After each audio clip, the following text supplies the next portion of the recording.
Assalamualaikum warahmatullahi wabarakatuh. Kembali berjumpa dengan pelajaran Bahasa Indonesia kelas 9 SMP dengan saya Ibu Ilawati. Anak-anak, hari ini kita akan mempelajari mengidentifikasi struktur teks pidato.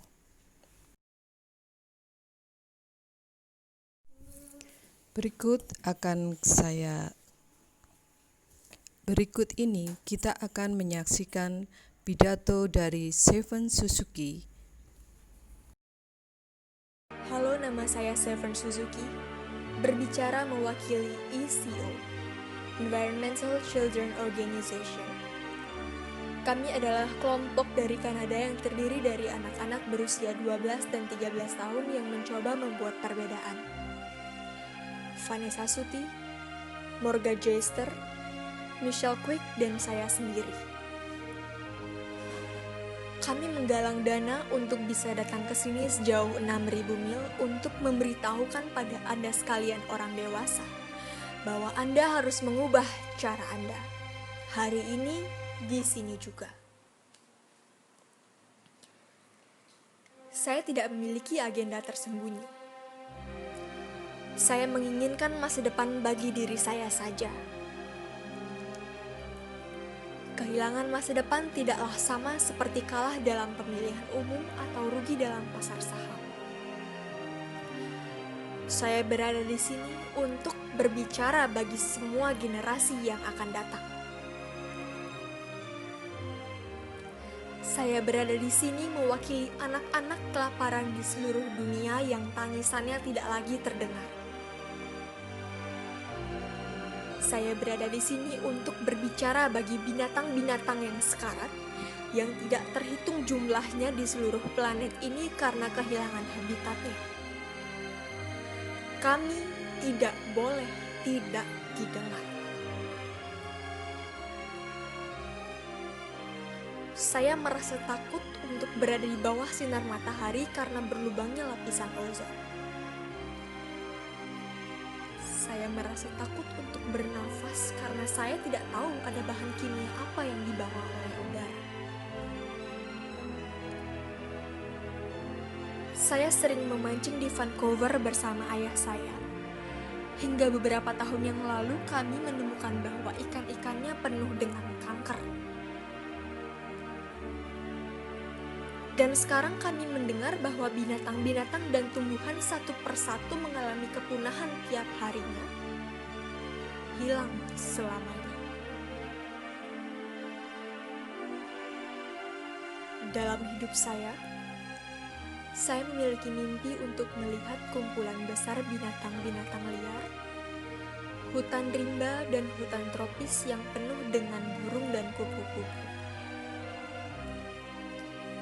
Tetapi sekarang saya tidak tahu apakah hal-hal tersebut bahkan masih ada untuk dilihat oleh anak saya nantinya.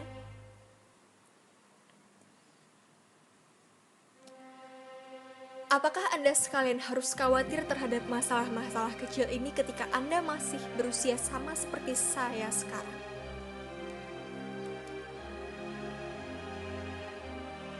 Semua ini terjadi di hadapan kita dan walaupun begitu, kita masih tetap bersikap bagaikan kita masih memiliki banyak waktu dan semua pemecahan. Saya hanyalah seorang anak kecil, dan saya tidak memiliki semua pemecahannya. Tetapi saya ingin Anda sekalian menyadari bahwa Anda sekalian juga sama seperti saya. Anda tidak tahu bagaimana caranya memperbaiki lubang pada lapisan ozon kita. Anda tidak tahu bagaimana caranya mengembalikan ikan-ikan salmon ke sungai asalnya. Anda tidak tahu bagaimana caranya mengembalikan binatang-binatang yang telah punah. Dan Anda tidak dapat mengembalikan hutan-hutan seperti sedia kala di tempatnya yang sekarang hanya berupa padang pasir.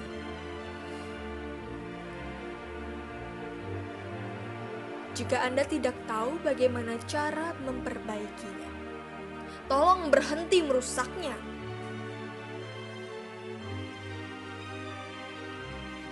Di sini Anda adalah delegasi negara-negara Anda. Pengusaha, anggota perhimpunan, wartawan atau politisi.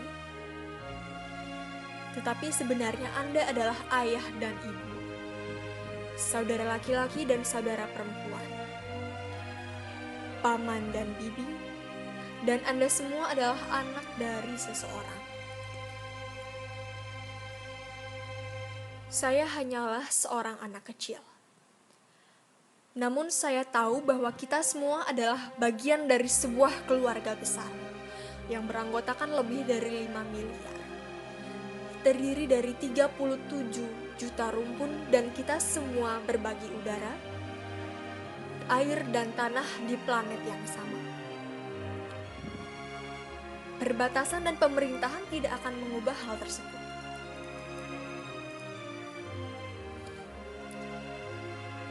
Saya hanyalah seorang anak kecil. Namun begitu, saya tahu bahwa kita semua menghadapi permasalahan yang sama. Dan kita seharusnya bersatu untuk tujuan yang sama. Walaupun marah, namun saya tidak buta.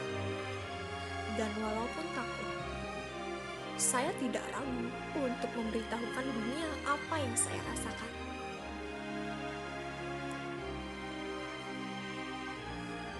Di negara saya, kami sangat banyak melakukan penyia-nyiaan. Kami membeli sesuatu dan kemudian membuangnya. Beli dan kemudian buang. Walaupun begitu, tetap saja negara-negara di utara tidak akan berbagi dengan mereka yang memerlukan.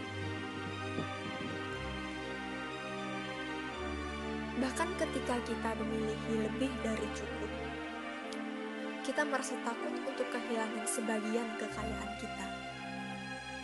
Kita takut untuk berbagi.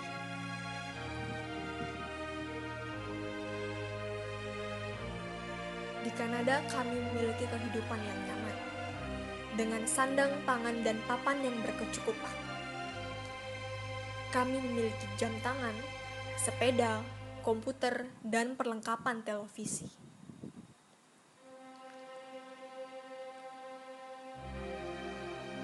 Dua hari yang lalu di Brasil sini, kami terkejut ketika kami menghabiskan waktu dengan anak-anak yang hidup di jalanan. Dan salah satu anak tersebut memberitahukan kepada kami, "Aku berharap aku kaya, dan jika aku kaya, aku akan memberikan anak-anak jalanan makanan, pakaian, dan obat-obatan, tempat tinggal, dan cinta dan kasih sayang." Jika seorang anak yang berada di jalanan yang tidak memiliki apapun bersedia untuk berbagi, mengapa kita yang memiliki segalanya masih begitu serakah?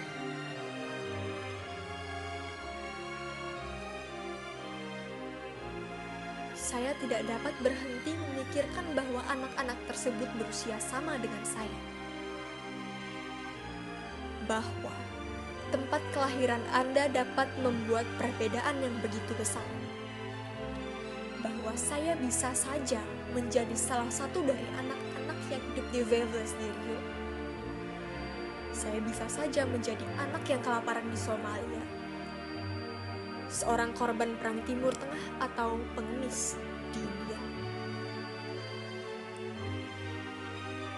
Saya hanyalah seorang anak kecil. Namun saya tahu bahwa jika semua uang yang dihabiskan untuk perang dipakai untuk mengurangi tingkat kemiskinan dan menemukan jawaban terhadap permasalahan alam, betapa indah jadinya dunia ini.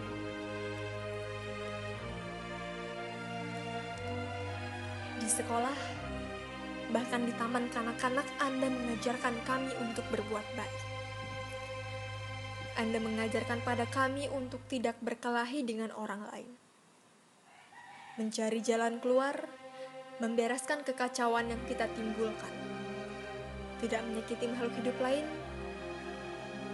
berbagi, dan tidak tamak.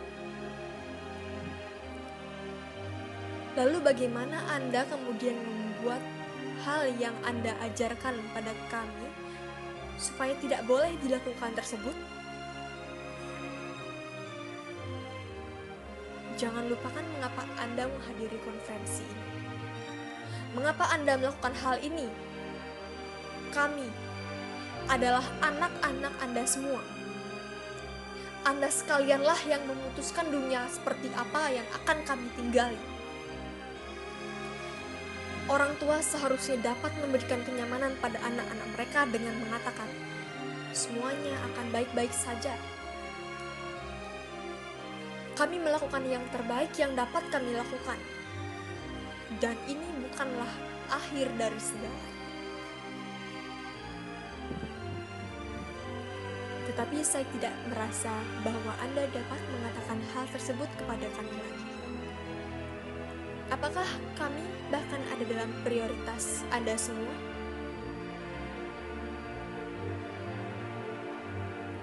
Ayah saya selalu berkata, kamu akan dikenang karena perbuatan, bukan oleh kata-katamu.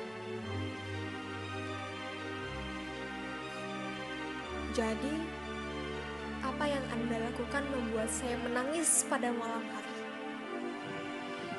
Kalian orang dewasa berkata bahwa kalian menyayangi kami. Saya menantang Anda. Cobalah untuk mewujudkan kata-kata tersebut. Sekian dan terima kasih atas perhatian.